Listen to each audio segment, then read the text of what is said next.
Okay, here we go. Next day. Okay? So unfortunately, this is day 3 because, you know, life, work, yada, yada, yada.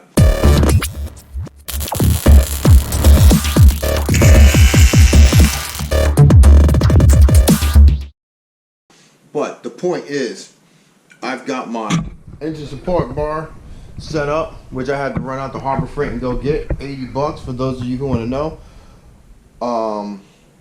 I will attach the link down in the description for that so you can find it easier.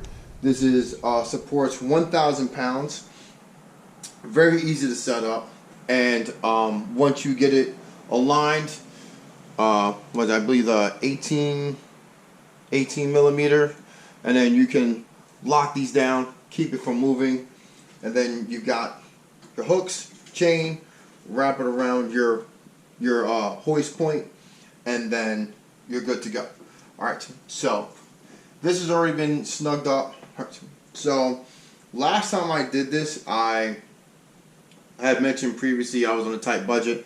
I didn't really have the extra funds to be buying a whole lot of stuff. There are some things I bought and returned very quickly, so don't judge me. But what this will help you do is this will help you save your engine mount. So on this vehicle, engine mount over here on the inner, mounting point on the outside, right above the transmission. Once we release the transmission, this will support your engine weight. If you need to tighten it up a little bit, then we'll be good to go there. So everything that needs to be cleared out from the trans is cleared out, top and bottom, with the exception of 2 additional mounts. So the one underneath is the dog bone mount, and then I have the trans mount over here in the engine bay.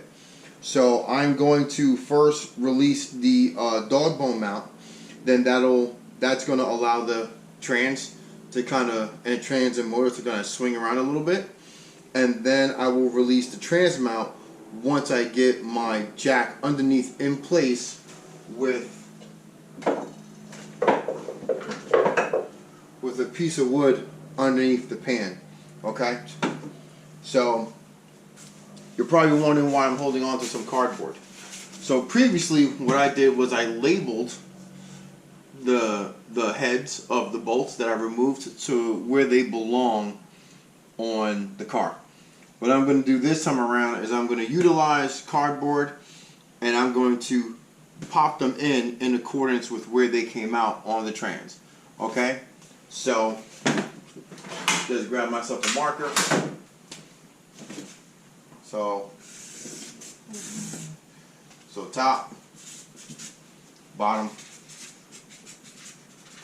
and obviously the sides. So as I take those bolts out, I can pop them in. So keep in mind that there may be some small kind of mounting bolts, seal bolts that pop up. I know one is like a 14 millimeter bolt that kind of gets in the way on the back passenger side of the motor. But other than that, it's going to be pretty straightforward. We're going to go around, we're going to loosen up all of the trans bolts, and then once that's done, I'm going to take off the dog mount bolt, and as I start to pull these bolts out, I'm going to make sure that my jack is in place, so in case when the trans separates from the motor, it won't, you know, drop and kill me.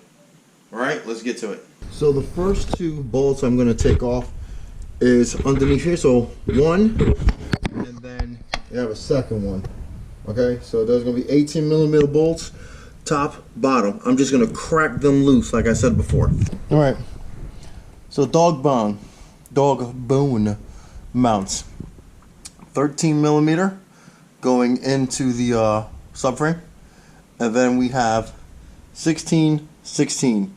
And then the bolts down here at the bottom of the trans, 16, 16, 16. And then we have, let's see, I know there's one hiding. right here, another 16 back here. All right, underneath the axle cup. All right, and then we have we need to take this shield off, and then up top, you can't really see it right now, but up top there is a 14 millimeter bolt. It's literally just an alignment bolt that's up there. I will show you when I get there, but it gave me hell last time because I didn't know it was there.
Holy hot sauce and bejesus, I finally got it out. So the last time I did this, she, just fell right out like diarrhea. This time, I had to do a little fighting.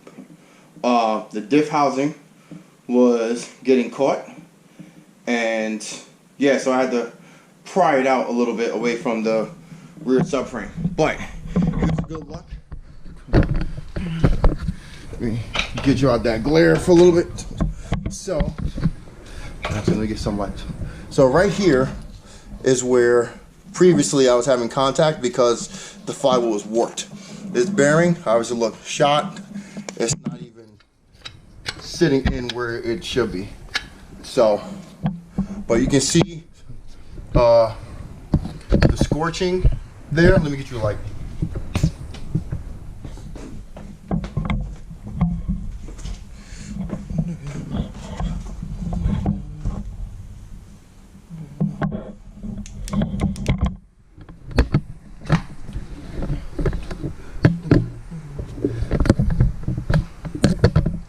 So on the throwout bearing, you can see there is a groove in there where it wasn't releasing.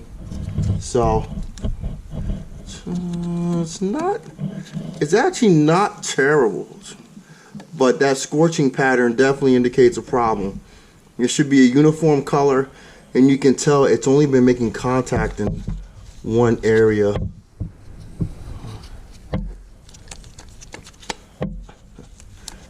But yeah, that's no bueno.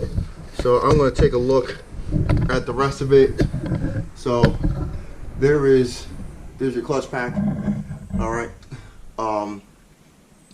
those fingers look like they're pushed pretty far out. But throw out bearing, throw out fork. Right, so this is pretty simple. It's just kind of held in by that little fork down there. Flips right out, and then contact points. This is really simple. Just clicks right into this, to that little red piece right there. There's nothing special about it. Pivot point, and then you just push it right back on. Right now, so it's not working as well, but yeah.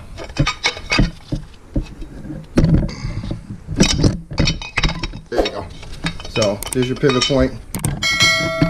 Up top here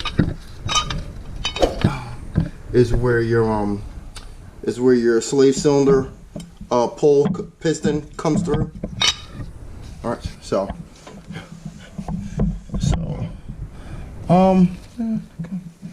I mean, looking at this again, it actually doesn't really look terrible, besides the fact that we have a uniform ring in the lower third. We are good to go on removing the flywheel. All right, so I have it. Engine is supported by the support bar. Next step I'm going to be doing is I'm going to be taking off the pressure plate cover. So for the OEM clutch, this is going to be M6, okay? And if you're going to use a gun, 1/4 inch, boom. And we've got 4, 8, 12, and then that'll come off, revealing your flywheel.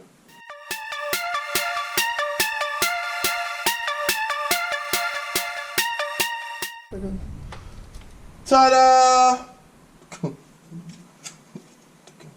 So here's the flywheel.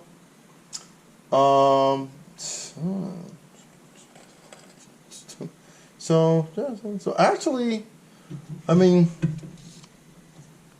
it doesn't look terrible.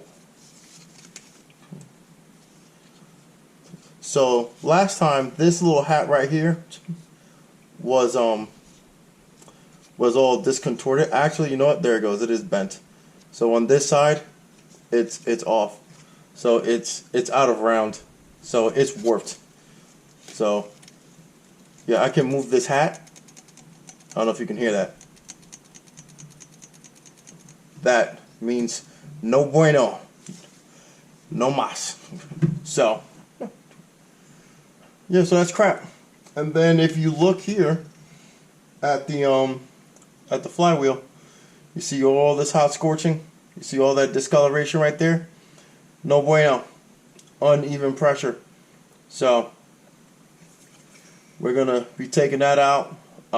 Next is going to be, I want to say M12, but let's just wait and see what we wind up with. No, definitely bigger than 12.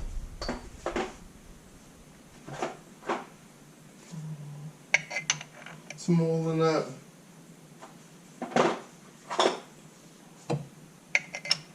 Ding, ding, ding, ding, ding. These are, yeah, 12, M12. So I was off before, I don't know what I grabbed. So this is,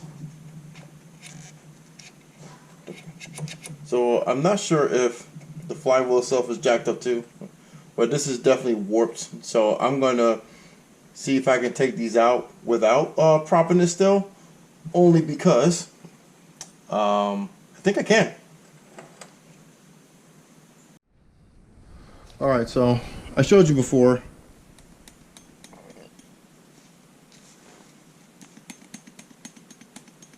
that noise. You shouldn't have that. So that's blown on the OEM. These clips are supposed to keep this down.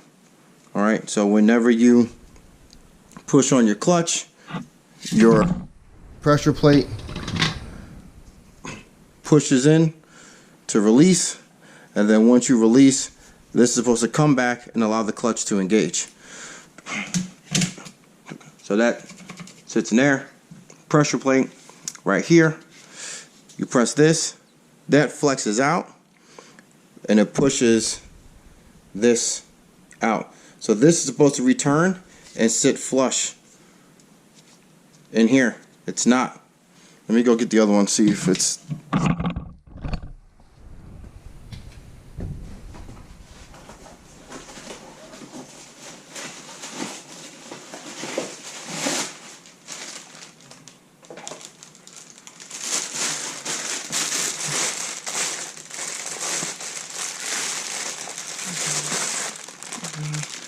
See this one? See how it comes all the way back down?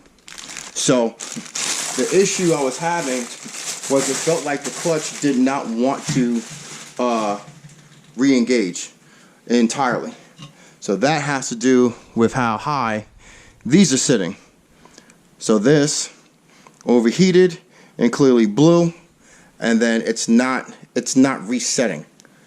All right. Then also, if you not sure how well you can see that, but there's a lot of discoloring, a lot of extra heat was building up around probably about, say, like 3/4 of this, and it was very spotty traction. So that is what caused it to blow.